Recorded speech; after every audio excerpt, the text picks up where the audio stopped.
Hello বন্ধুরা, আসসালামু আলাইকুম। আশা করি সবাই ভালো আছো। ৮ তারিখে সব হাই ভোল্টেজ ম্যাচ রেখেছে আইসিসি। বন্ধুরা, তোমরা কিভাবে খেলা দেখবা? অনেকে জানে না। আজকের ভিডিওর মধ্যে কিভাবে খেলা দেখবা এবং ৮ তারিখে কাদের কাদের হাই ভোল্টেজ ম্যাচ রয়েছে তা নিয়ে আলোচনা করব। চলো বন্ধুরা, শুরু করা যাক। সকাল ভোর ৫টায় আফগানিস্তান এবং নিউজিল্যান্ডের একটি হাই ভোল্টেজ কাপাকাপি ম্যাচ আছে। তারপর সকাল ৬:৩০টায় রেডি থাকবে সারা বিশ্ব এবং সারা বাঙালি এবং সারা বাংলাদেশ এবং শ্রীলঙ্কার জমজমাট high voltage match. Time out নাগিন এর সাথে থাকবে নানান উত্তেজনা দুই দেশের দর্শকদের মাঝে, এবং সাকিব এবং অ্যাঞ্জেলো ম্যাথুসের মধ্যে থাকবে উত্তেজনা। বাংলাদেশের ম্যাচের পরই শুরু হবে আরেক হাই ভোল্টেজ ম্যাচ, নেদারল্যান্ডস এবং সাউথ আফ্রিকা।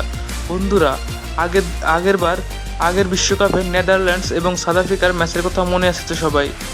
ম্যাচটি শুরু হবে সকাল 8:30টায় এবং বাংলাদেশের ম্যাচটি শুরু হবে সকাল 6:30টায়। কি বন্ধুরা, খেলা এখানে শেষ না, তারপর আরেক হাই ভোল্টেজ ম্যাচ রয়েছে, অস্ট্রেলিয়া এবং ইংল্যান্ড। শুরু হবে আরেক মারামারি দুই দেশের দর্শকদের মাঝে।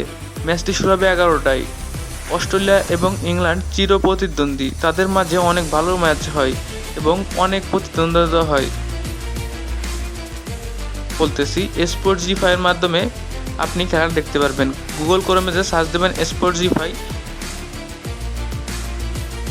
গাইজ, সবাই গুগলে যে স্পোর্টস জি5 অ্যাপ লিখে সার্চ দিবেন। এখানে ডাউনলোড, এই যে এখানে ডাউনলোড অপশন, এই যে এখানে ক্লিক করবেন। এই যে ডাউনলোড অপশন এখানে করবেন।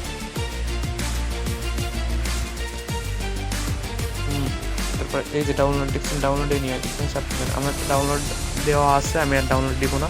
আপনারা যারা